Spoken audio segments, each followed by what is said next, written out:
पिछली वीडियो में हम 38 श्लोक तक कवर कर चुके हैं अध्याय 2 के। उसके आगे के हम इस वीडियो में कवर करेंगे। संबंध। पूर्व श्लोक में भगवान ने जिस समता की बात कही है, आगे के 2 श्लोकों में उसी को सुनने के लिए आज्ञा देते हुए उसकी महिमा का वर्णन करते हैं। एषा ते विहिता सांख्ये बुद्धि योगे त्विमां शृणु बुद्धिया युक्तो यया पार्थ कर्मबन्धनं प्रहास्यसि। एषा ते विहिता सांख्ये बुद्धि योगे त्विमां शृणु। यह तू पद प्रकरण संबंध विच्छेद करने के लिए आया है, अर्थात पहले सांख्य का प्रकरण कह दिया, अब योग का प्रकरण कहते हैं। यहाँ ऐसा पद पूर्व श्लोक में वर्णित समबुद्धि के लिए आया है। इस समबुद्धि का वर्णन पहले सांख्य योग में 11वें से 30वें श्लोक तक अच्छी तरह किया गया है। देही का ठीक ठीक विवेक होने पर समता में अपनी स्वतः सिद्ध स्थिति का अनुभव हो जाता है, कारण कि देह में राग रहने से ही विषमता आती है। इस प्रकार सांख्य योग में तो समबुद्धि का वर्णन हो चुका है। अब इसी समबुद्धि को तू कर्मयोग के विषय में सुन।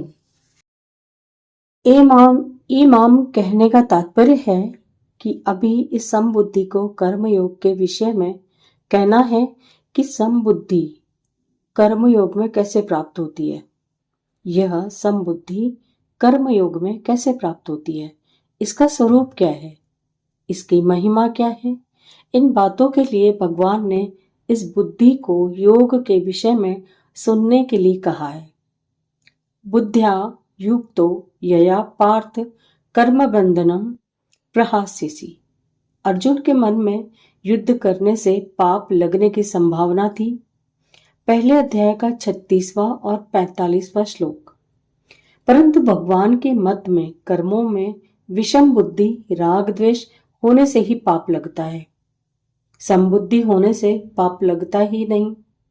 जैसे संसार में पाप और पुण्य की अनेक क्रियाएं होती रहती हैं, पर उनसे हमें पाप पुण्य नहीं लगते, क्योंकि उनमें हमारी समबुद्धि रहती है, अर्थात उनमें हमारा कोई पक्षपात आग्रह राग द्वेष नहीं रहते। ऐसे ही तू समबुद्धि से युक्त रहेगा तो तेरे को भी ये कर्म बंधन कारक नहीं होंगे।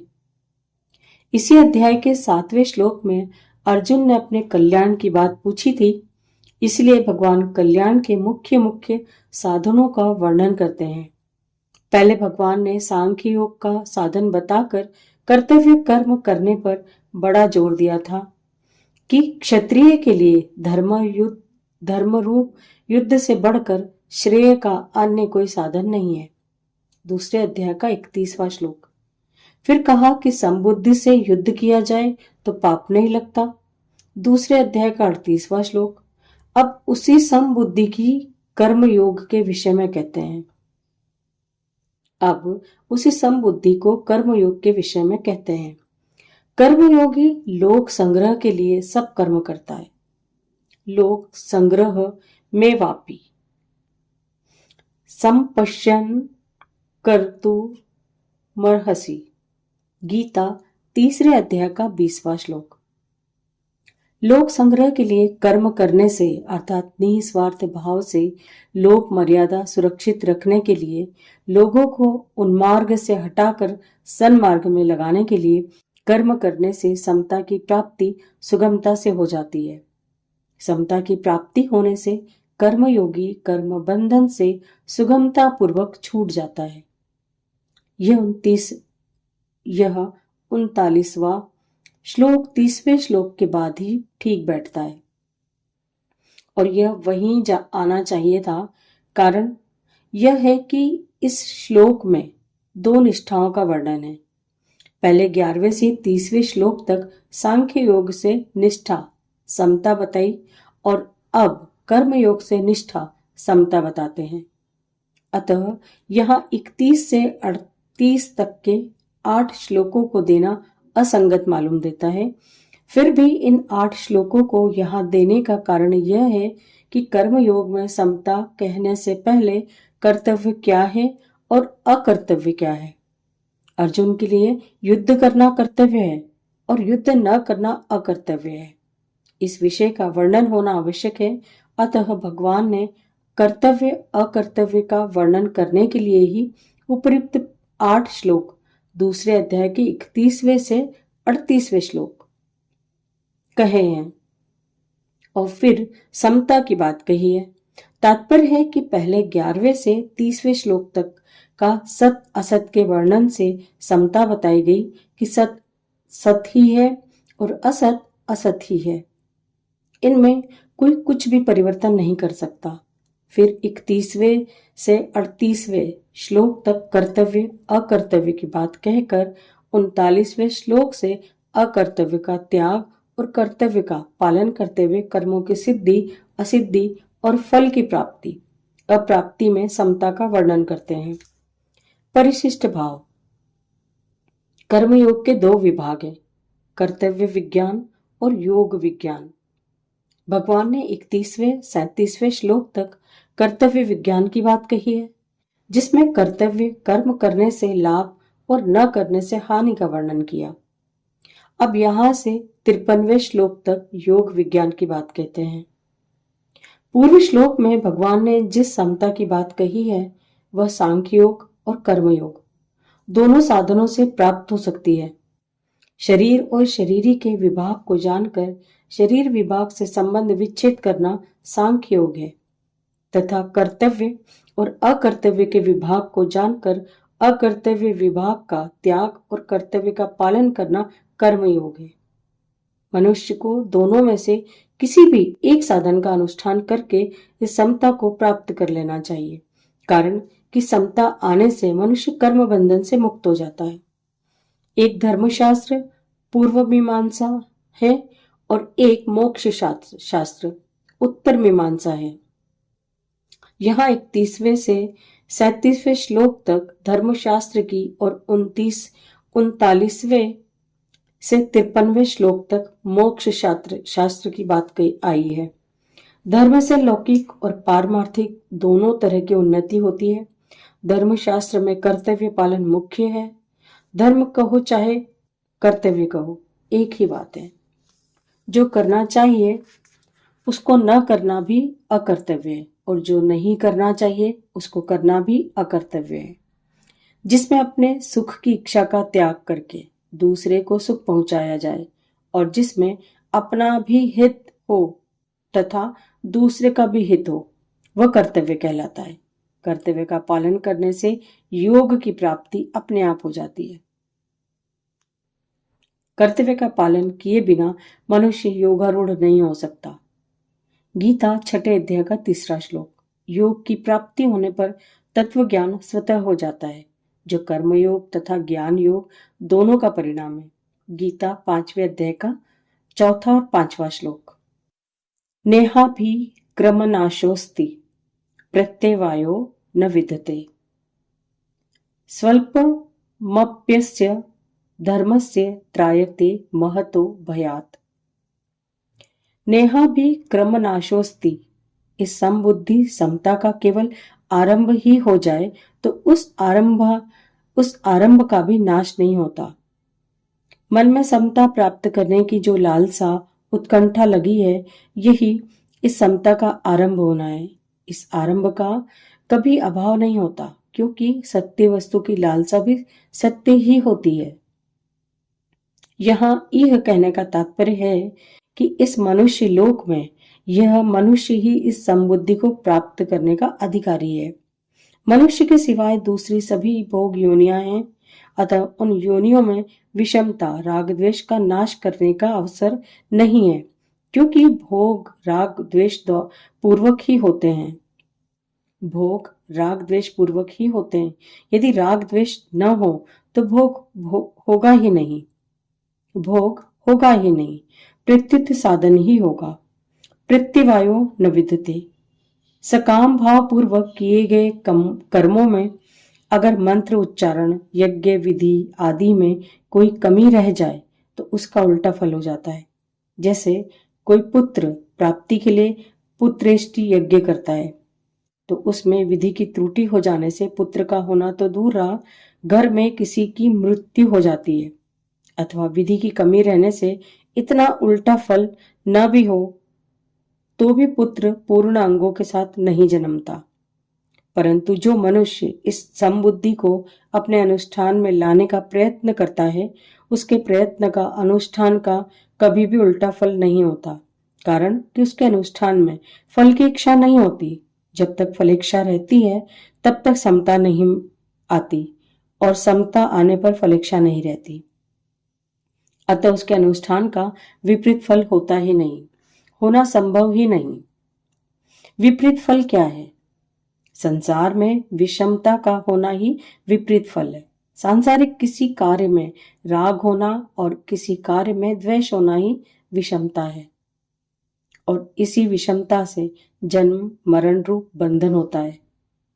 परंतु मनुष्य में जब समता आती है तब राग द्वेष नहीं रहते और राग द्वेष के न रहने से विषमता नहीं रहती, तो फिर उसका विपरीत फल होने का कोई कारण ही नहीं है। स्वल्पमप्यस्य धर्मस्य त्रायते महतो भयात्।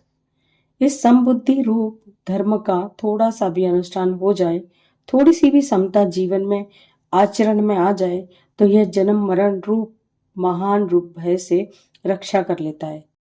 जैसे सकाम कर्म फल देकर नष्ट हो जाता है, ऐसे समता धन संपत्ति आदि कोई फल देकर नष्ट नहीं होती, अर्थात इसका फल नाशवान धन संपत्ति आदि की प्राप्ति नहीं होता। साधक के अंतःकरण में अनुकूल प्रतिकूल वस्तु, व्यक्ति, घटना, परिस्थिति आदि में जितनी समता आ जाती है उतनी समता अटल हो जाती है। इस समता का किसी भी काल में नाश नहीं हो सकता। जैसे योग भ्रष्ट की साधन अवस्था में जितनी समता आ जाती है, जितनी साधन सामग्री हो जाती है, उसका स्वर्ग आदि ऊंचे लोकों में बहुत वर्षों तक सुख भोगने पर और मृत्यु लोक में श्रीमानों के घर में भोग भोगने पर भी नाश नहीं होता। गीता छठे अध्याय का 41वां और 44वां श्लोक। यह समता साधन सामग्री कभी किंचित मात्र भी खर्च नहीं होती, प्रत्युत सदा ज्यों की त्यों सुरक्षित रहती है, क्योंकि यह सत्य है, सदा रहने वाली है। धर्म नाम दो बातों का है। पहला दान करना, प्याऊ लगाना, अन्न क्षेत्र खोलना आदि परोपकार के कार्य करना, और दूसरा वर्ण आश्रम के अनुसार शास्त्र विहित अपने कर्तव्य कर्म का तत्परता से पालन करना। इन धर्मों का निष्काम भाव पूर्वक पालन करने से समता रूप धर्म स्वतः आ जाता है, क्योंकि यह समता रूप धर्म स्वयं का धर्म अर्थात स्वरूप है। इसी बात को लेकर यहाँ समबुद्धि को धर्म कहा गया है। समता संबंधी विशेष बात। लोगों के भीतर प्रायः यह बात बैठी हुई है कि मन लगने से ही भजन स्मरण होता है, मन नहीं लगा तो राम राम करने से क्या लाभ। परंतु गीता की दृष्टि से मन लगना कोई ऊंची चीज नहीं है। गीता की दृष्टि में ऊंची चीज है समता। दूसरे लक्षण आए या ना आए, जिसमें समता आ गई उसको गीता सिद्ध कर देती है। जिसमें दूसरे सब लक्षण आ जाएं और समता न आए उसको गीता सिद्ध नहीं कहती। समता दो तरह की होती, अंतःकरण की समता और स्वरूप की समता। समरूप परमात्मा सब जगह परिपूर्ण है। उस समरूप परमात्मा में जो स्थित हो गया उसने संसार मात्र पर विजय प्राप्त कर ली, वह जीवन मुक्त हो गया। परंतु इसकी पहचान अंतःकरण की समता से होती है। गीता 5वें अध्याय का 19वां श्लोक। अंतःकरण की समता है सिद्धि असिद्धि में सम रहना। गीता 2 अध्याय का 48वां श्लोक। प्रशंसा हो जाए या निंदा हो जाए, कार्य सफल हो जाए या असफल हो जाए, लाखों रुपए आ जाए या लाखों रुपए चले जाएं, पर उससे अंतःकरण में कोई हलचल ना हो, सुख दुख हर्ष शोक आदि ना हो। गीता 5वें अध्याय का 20वां श्लोक। इस समता का कभी नाश नहीं होता, कल्याण के सिवाय इस समता का दूसरा कोई फल होता ही नहीं। मनुष्य तप, दान, तीर्थ, व्रत आदि कोई भी पुण्य कर्म करे, वह फल देकर नष्ट हो जाता है, परंतु साधन करते करते अंतःकरण में थोड़ी सी भी समता, निर्विकारता आ जाए तो वह नष्ट नहीं होती, प्रत्युत कल्याण कर देती है। इसलिए साधन में समता जितनी ऊंची चीज है, मन की एकाग्रता उतनी ऊंची चीज नहीं है। मन एकाग्र होने से सिद्धियां तो प्राप्त हो जाती हैं, पर कल्याण नहीं होता। परंतु समता आने से मनुष्य संसार बंधन से सुखपूर्वक मुक्त हो जाता है। गीता 5वें अध्याय का 3रा श्लोक। परिशिष्ट भाव। परिशिष्ट भाव। समता की महिमा भगवान ने 39वें 40वें श्लोकों में 4 प्रकार से कही है। पहला है कर्म बंधन प्रहास्यसी। समता के द्वारा मनुष्य कर्म बंधन से मुक्त हो जाता है। दूसरा है नेहा भी क्रम नाशोस्ति, इसके आरंभ का भी नाश नहीं होता। तीसरा है प्रत्यवायो न विद्यते, इसके अनुष्ठान का उल्टा फल भी नहीं होता। चौथा है स्वल्पमप्यस्य धर्मस्य त्रायते महतो भयात्, इसका थोड़ा सा भी अनुष्ठान जन्म मरण रूप महान भय से रक्षा कर लेता है। यद्यपि पहली बात के अंतर्गत ही शेष तीनों बातें आ जाती हैं, तथापि सब में थोड़ा अंतर है। जैसे पहला, भगवान पहले सामान्य रीति से कहते हैं कि समता से युक्त मनुष्य कर्म बंधन से छूट जाता है। बंधन का कारण गुणों का संग अर्थात प्रकृति और उसके कार्य से माना हुआ संबंध है। गीता 13वें अध्याय का 21वां श्लोक। समता आने से प्रकृति और उसके कार्य से संबंध नहीं रहता, अतः मनुष्य कर्म बंधन से छूट जाता है। जैसे संसार में अनेक शुभाशुभ कर्म होते रहते हैं, पर वे कर्म हमें बांधते नहीं, क्योंकि उन कर्मों से हमारा कोई संबंध नहीं होता। ऐसे ही समता युक्त मनुष्य का इस शरीर से होने वाले कर्मों से भी कोई संबंध नहीं रहता।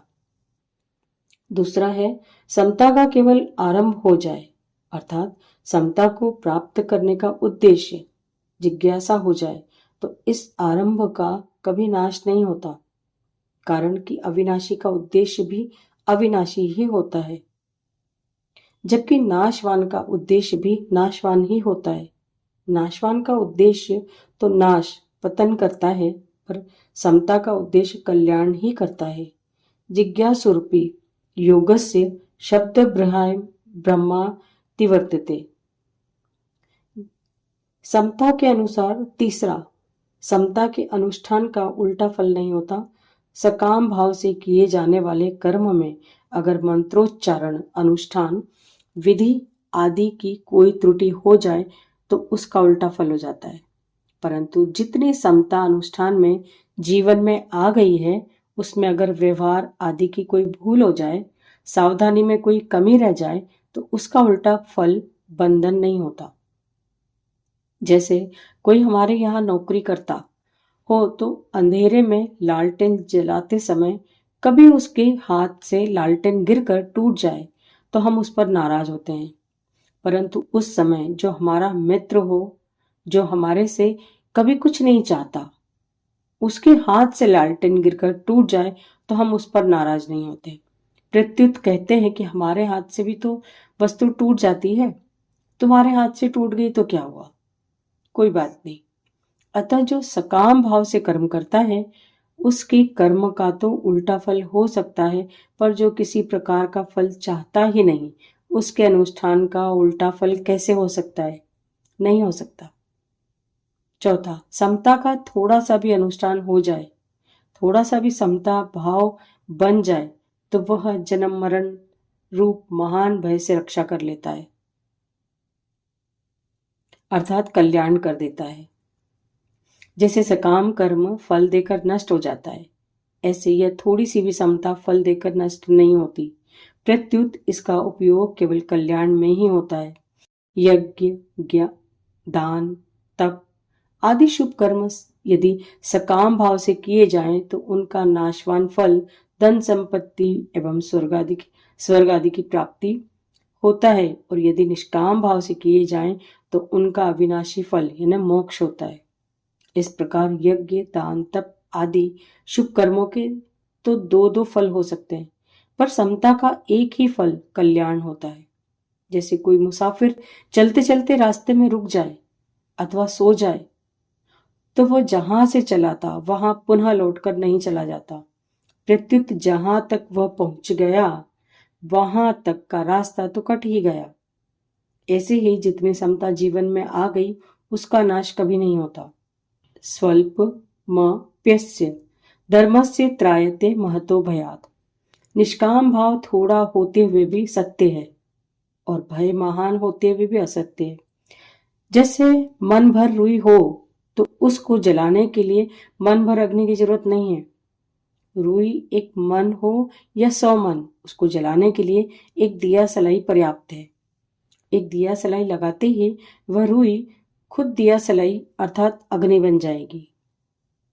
रुई खुद दिया सलाई की मदद करेगी, अग्नि रुई के साथ नहीं होगी, प्रत्युत रुई खुद ज्वलनशील होने के कारण अग्नि के साथ हो जाएगी। इसी तरह असंगता आग है और संसार रुई है।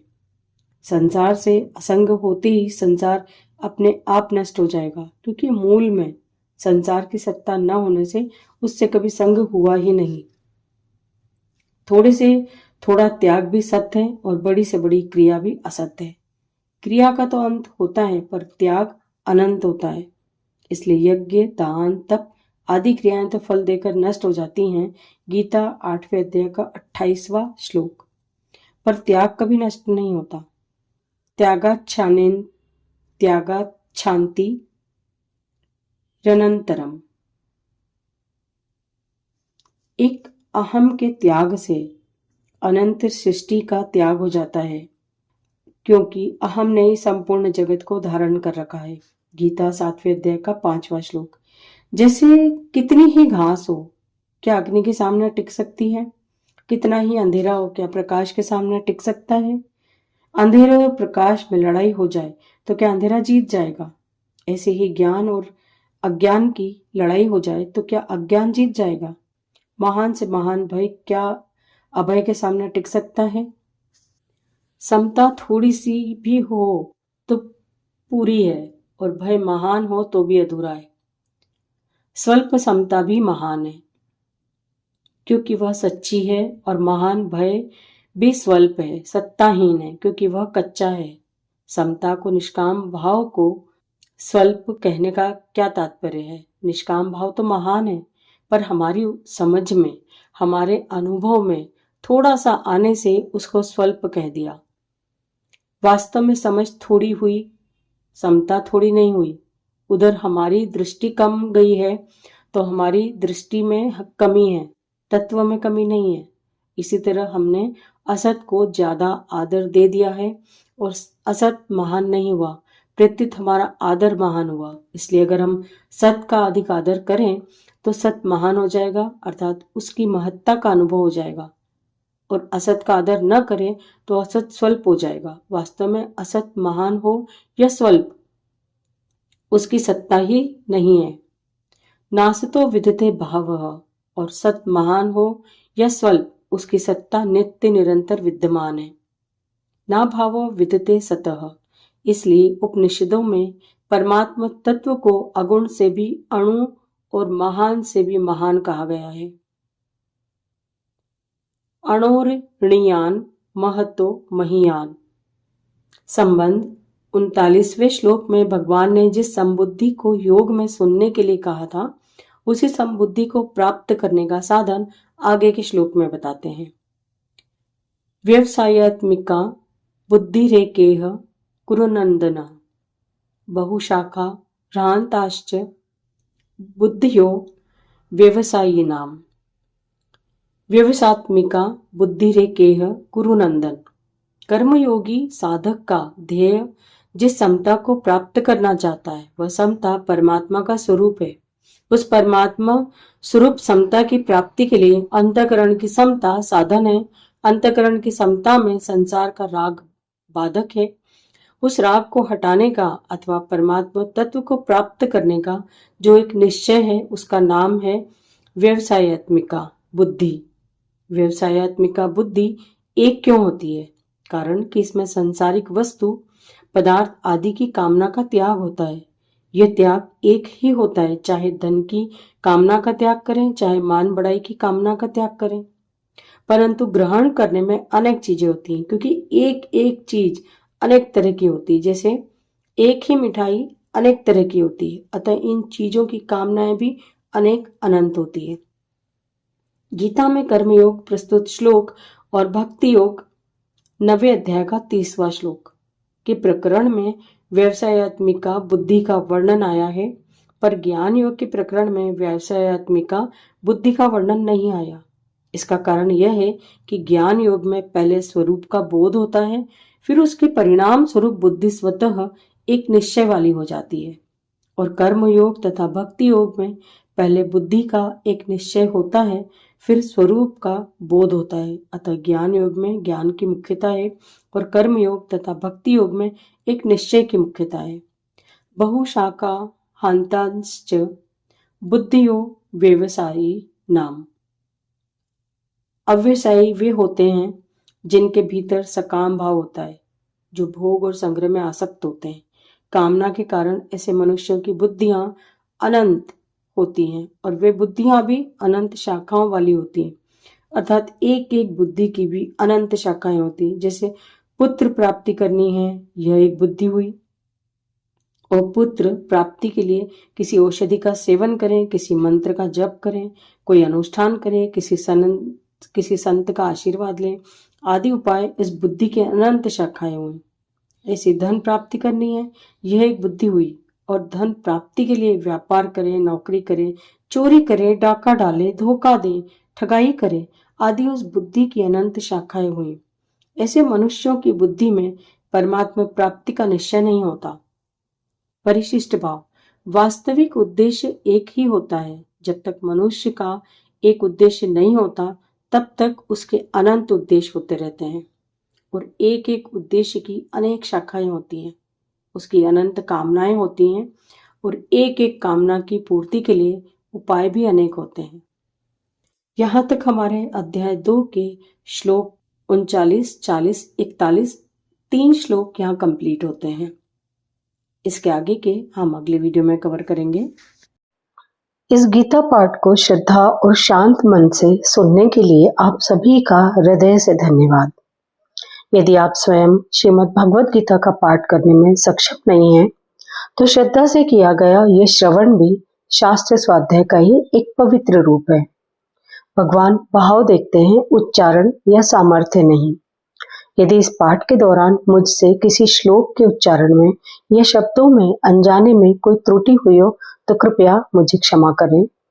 मेरा उद्देश्य केवल सेवा भाव से भगवान श्री कृष्ण के दिव्य वचनों को आप तक पहुंचाना है।